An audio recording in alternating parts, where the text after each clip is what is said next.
शुरुआत इस वक्त की सबसे बड़ी खबर के साथ करेंगे। प्रधानमंत्री नरेंद्र मोदी को जम्मू कश्मीर विधानसभा चुनाव के लिए जब वो डोडा पहुंचे तो रैली को संबोधित किया और रैली को संबोधित करते हुए कहा कि हम और आप मिलकर एक सुरक्षित कश्मीर का निर्माण करेंगे। ये मोदी की गारंटी है। प्रधानमंत्री मोदी ने कहा कि इस बार जम्मू कश्मीर का चुनाव भाग्य तय करने वाला है। आजादी के बाद से ही हमारा प्यारा जम्मू कश्मीर विदेशी ताकतों के निशाने पर रहा।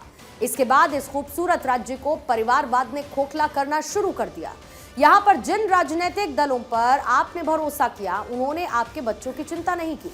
उन दलों ने सिर्फ और सिर्फ अपने बच्चों को आगे बढ़ाया। इस रैली से प्रधानमंत्री मोदी ने चिनाब घाटी के 3 जिलों डोडा, किश्तवाड़ और रामबन की 8 विधानसभा सीटों के बीजेपी उम्मीदवारों के लिए वोट देने की अपील की। 18 सितंबर को चुनाव के पहले फेज में इन 8 सीटों सहित 24 सीटों पर वोटिंग होगी, जिसके लिए प्रधानमंत्री एक स्टार कैंपेनर के तौर पर और बीजेपी के सबसे बड़े चेहरे के तौर पर आज डोडा में मौजूद हैं। हम और आप मिलकर के एक सुरक्षित और समृद्ध जम्मू कश्मीर का निर्माण करेंगे और ये मोदी की गारंटी है।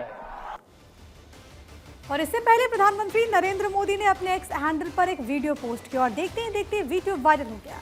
वीडियो में प्रधानमंत्री अपने आवास पर एक गाय के बछड़े के साथ नजर आए। प्रधानमंत्री ने बताया कि इस बछड़े का नाम उन्होंने दीप ज्योति रखा। प्रधानमंत्री ने पोस्ट करते हुए लिखा कि हमारे शास्त्रों में कहा गया है, गावा सर्व सुख प्रदा। लोक कल्याण मार्ग स्थित प्रधानमंत्री आवास परिवार में एक नए सदस्य का शुभागमन हुआ है। प्रधानमंत्री आवास में प्रिय गौ माता ने एक नए बछड़े को जन्म दिया, जिसके माथे पर ज्योति का प्रतीक है।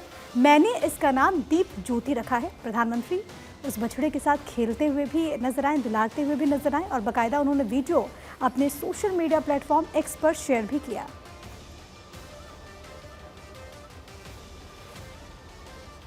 ये तस्वीरें प्रधानमंत्री नरेंद्र मोदी की तरफ से साझा की गई, जिसमें वो कहते हैं कि प्रधानमंत्री आवास में गोमाता ने एक नव वत्सा को जन्म दिया है और इसी के साथ खेलते हुए प्रधानमंत्री आवास में पीएम नजर आए। बाकायदा उन्होंने माता रानी का आशीर्वाद लिया और बाकायदा उन्होंने इस बात का भी जिक्र किया कि उसके मस्तक पर ज्योति का चिन्ह है और इसी वजह से प्रधानमंत्री ने इस बछड़े का नाम रखा है दीप ज्योति। और वहीं पीएम मोदी ने हिंदी दिवस के मौके पर लोगों को शुभकामनाएं दी। पीएम मोदी ने एक्स पर पोस्ट किया और लिखा कि सभी देशवासियों को हिंदी दिवस की बहुत बहुत शुभकामनाएं।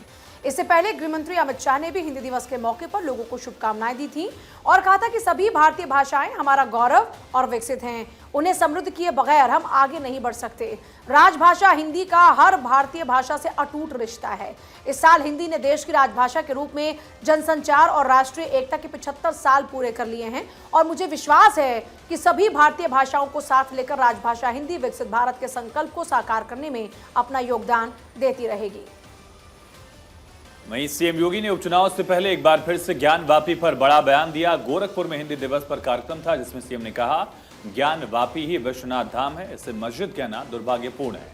भौतिकता ही एकता अखंडता की बाधा है। उन्होंने कहा कि हिंदी देश को जोड़ने की एक वैधानिक भाषा है। मैं मानता हूं कि बहुसंख्यक आबादी जिसे जानती पहचानती समझती है, वो राजभाषा हिंदी ही है। राजभाषा हिंदी के बारे में एक बात जरूर है कि इसका मूल देववाणी संस्कृत से है। जब हम भाषा का अध्ययन करते हैं तो दुनिया में जितनी भी भाषाएं और बोलियां हैं, कहीं न कहीं उनका स्रोत देववाणी संस्कृत में है। वो वैदिक संस्कृत या व्यवहारिक संस्कृत हो सकती है। दुर्भाग्य से वो ज्ञान वापी, आज लोग उसको दूसरे शब्दों में मस्जिद कहते हैं, लेकिन वो ज्ञान वापी साक्षात विश्वनाथ ही है। ये जो भौतिक अस्पृश्यता है, यह न केवल साधना के मार्ग का सबसे बड़ी बाधा है, बल्कि राष्ट्रीय एकता और अखंडता की भी सबसे बड़ी बाधा है। छत्तीसगढ़ के महासमुंद में वंदे भारत ट्रेन पर पथराव की खबर सामने आई है। यहां पर बागबहरा रेलवे स्टेशन पर वंदे भारत ट्रेन पर पथराव किया गया, जिसमें ट्रेन के 3 कोच के शीशे तोड़े गए। सूचना मिलने पर रेलवे पुलिस ने 5 आरोपियों को गिरफ्तार कर लिया है। ये 5 आरोपी बागबहरा के ही रहने वाले हैं। आरपीएफ पुलिस रेलवे एक्ट 1989 के तहत मामला दर्ज करते हुए आरोपियों को आज ही रेलवे कोर्ट में पेश करेगी। ये पहली बार नहीं है जब वंदे भारत ट्रेन पर पत्थरबाजी की गई हो।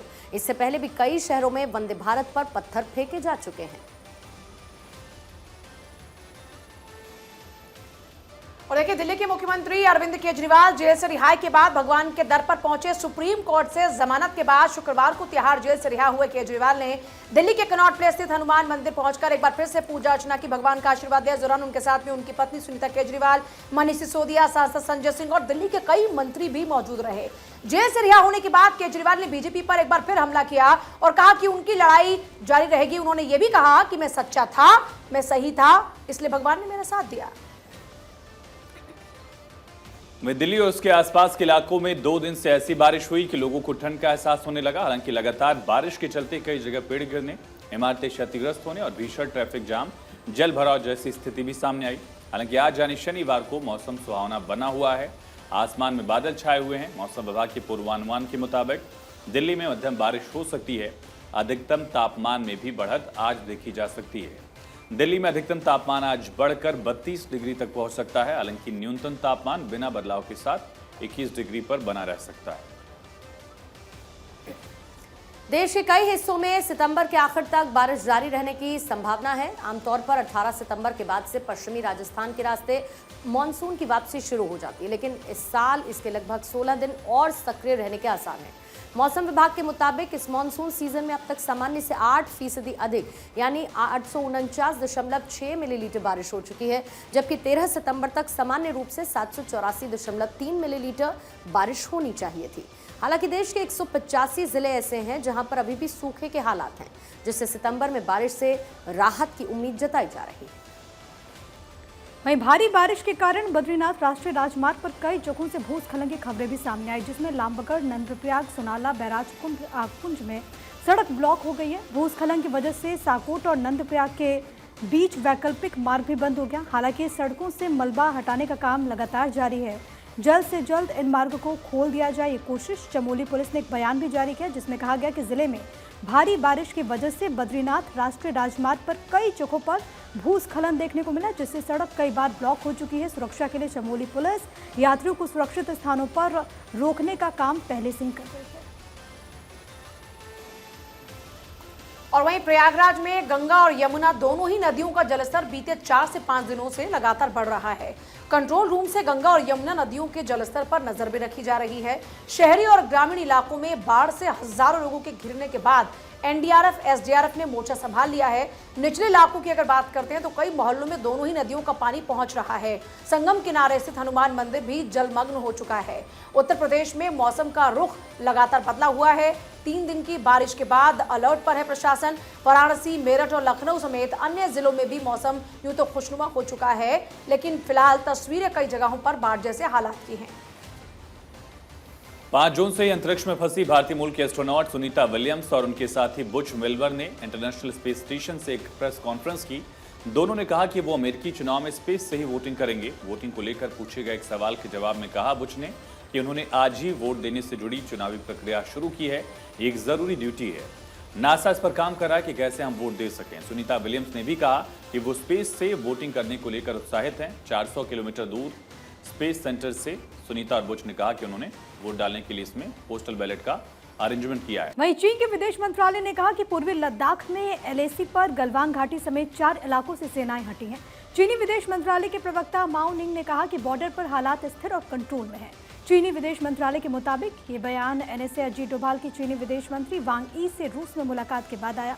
इससे पहले गुरुवार को विदेश मंत्री एस जयशंकर ने कहा था कि पूर्वी लद्दाख में गतिरोध के 75% मामले सुलझा लिए गए। हालांकि सूत्रों के हवाले से दावा ये कि पूर्वी लद्दाख में देपसांग और डेमचोक का मसला अभी भी अनसुलझा है। बीते 3 साल में दोनों पक्षों के बीच इन पॉइंट्स को लेकर कोई डेवलपमेंट नहीं हुआ।